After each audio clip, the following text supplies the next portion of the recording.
Yeah, I'm Alasdair. I went out into business by myself in 2020 as the world went into lockdown. I qualified in Australia in 1992, so I've been doing accounting and commercial, both in commercial firms and in practice for around about 30 years.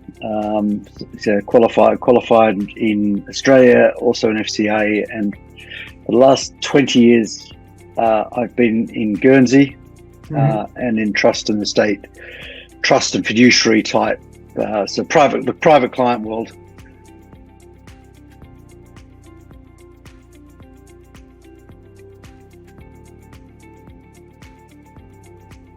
First time I've done it myself. It's so I live in a small island off or between the UK and France called Guernsey.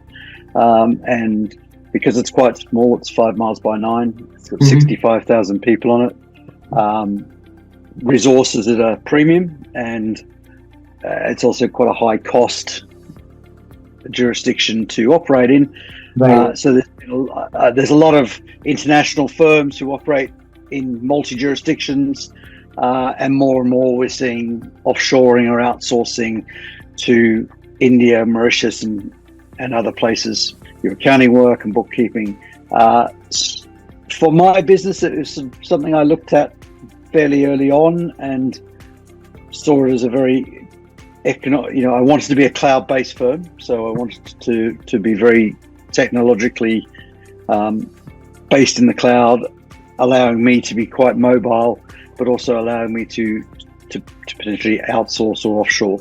Someone I'd met on LinkedIn who was an accountant in the UK, who put me in contact with Entigrity and Chris, etc., Riviera, and so we've kept in contact for a long time before getting to a stage where I felt I needed to bring in some support in the business.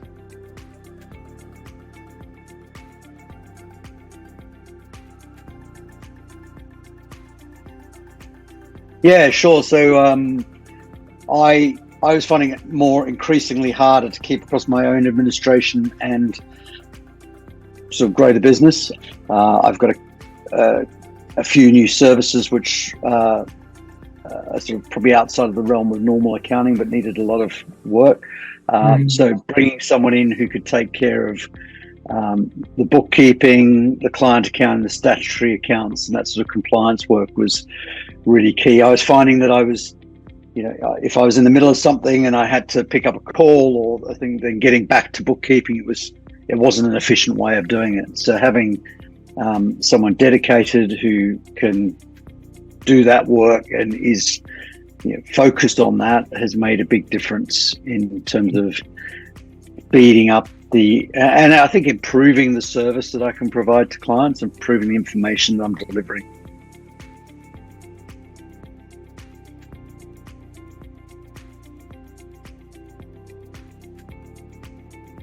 Yeah, so I think that's a good point. Like any staff member, whether they're physically in the same office or whether they're remote and in an offshore situation, I think it's really key to have day-to-day contact. So I'd say most days, and it's normally my fault if we miss it, but we try to have a morning meeting to get into the rhythm of what's going on, to catch up if there's any questions. So there's a lot of touch in that, and then I've also used Loom a lot, which I think the team members found very useful in terms of they can, I can record something, they can watch it over again, they can slow it down, replay it.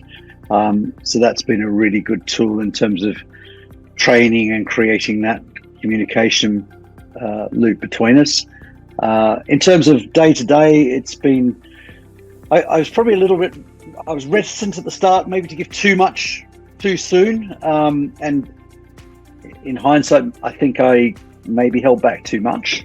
And then I was finding I was bottlenecking because I wasn't getting through stuff quick enough. So I've pushed more down and sort of had a talk to my client manager as well as a staff member, and he was keen to keep the work moving. So I've probably got a bit more confident around that. And that's key, is having confidence in your staff, sort of seeing how far they can go, and then also giving that coaching around communication needs to be better with clients, or things that I want checked. We've got all the invoices in, and that standard is set. I think firms probably vary on that, so it's just setting those expectations.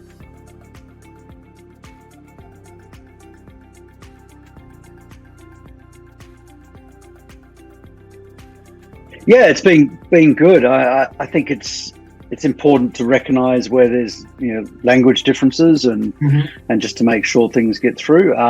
We have a video call every day. As I said, so I'm a Google Workspace business, so we tend to use Google Meet. We just have a regular time in the morning.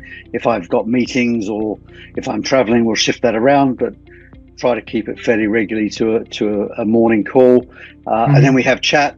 So I have a Google chat which we leave open, and there's pretty much constant dialogue during the day on that as well. So the communication's very open. Using a sort of platform like Google, it's fairly easy to collaborate within documents. Another tool in that, to be able to, I can sit down in the evening and go through a whole lot of processes and go, right, this is how I do a payroll, or this is how I do setting up a seafarer for yacht employment, and I can record that and use it for my current team, but also if we have new joiners in the future, they'll be able to watch those as well. So it's building up a library. Support from the client manager, your client relationship. We're probably quite early stages, but things like your SOPs that your statements of procedures, which I can take on board and look at fitting in, and you're learning from the fact that you're working with a lot of practices. So there's probably some best practices I can pick up at Entigrity.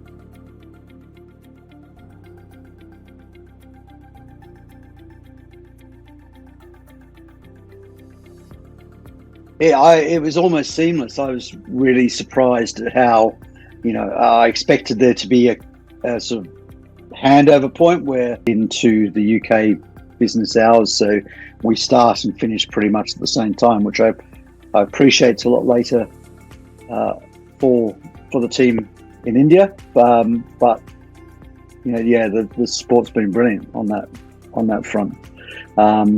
Likewise, there's some flexibility for time off if they want to travel on the weekend and that sort of thing, and but I think that's all workable. I think, like any team, if you've got people and you're in the same office, you've got to manage those. And I think the key for remote working or resource working is you've got to look at your processes and make sure they work, because if they're not working and they're not understandable to someone who's sitting across the desk from you, then that is going to be what's the right word? It's going to be exacerbated in a situation where you're apart. So I'm still working through a lot of processes, so I can almost document them as we go through into our practice management system, and then the team in India can pick those up. But yeah, the time difference hasn't been an issue. It's been I thought there'd be a time where I'd be finishing or they'd be finishing and I wouldn't be here, and it hasn't. It's pretty much we're working on the same time zone.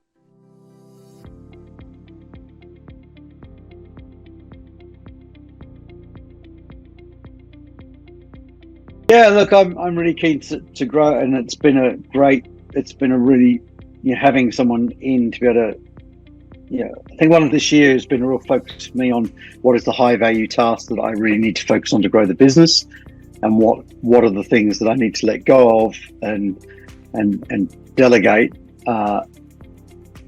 to that allow those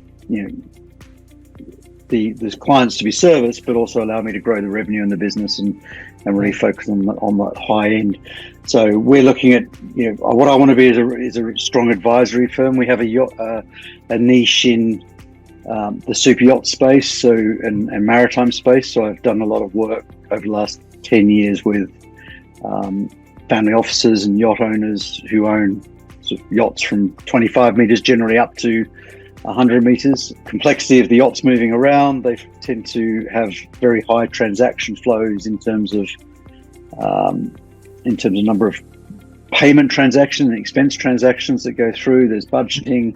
There's often, the ultimate owner and the person who enjoys the yacht, and then there's a family office or potentially other professionals involved in those structures. So having a cloud-based solution is really important. There's also crew aboard who need to be paid and employed. So that's one area, is that super yacht space is something I've been involved in since 2014. And then I also want to be very much a business advisory to virtual CFO, virtual finance department, and looking at how we can help business owners really extract the most value out of their business. And there's a coaching element to that as well. Because often with a business in, I'd say, turnover from $500,000 up to 5 to 10 million, there's often the business's growth is at some point going to be limited by some of the personalities of the senior management team and the owners, and working through some of that is key. Putting in those systems for them so they have really robust financial data. And I see, working with having an offshore team is really integral to be able to provide that, because whatever you want to do reporting wise and things, actually the starting base is having that foundation of very good bookkeeping. At a high level, that's what I'm looking at, is probably a higher value service. I'm not trying to build a team which is low margin tax returns for sole traders and individuals. It's very much, my background's been more on the corporate side, so that's where I think I can add the most value. But I'd like to grow, from where we are now to $500,000 plus in turnover in the next couple of years.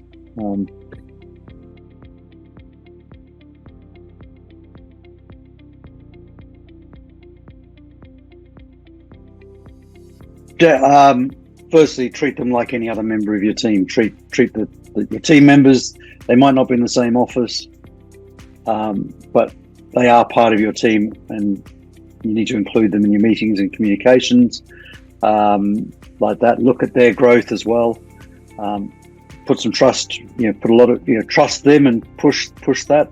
They've got the infrastructure around them, and I think key is for it to work, you need to really look at your processes and have strong processes, and that makes it. But I think if you invest in your people, whether they're here or remotely, and you look at your processes and make sure they're fit for purpose, and that's an ongoing thing, I think, for any business as you grow. That would be my main advice.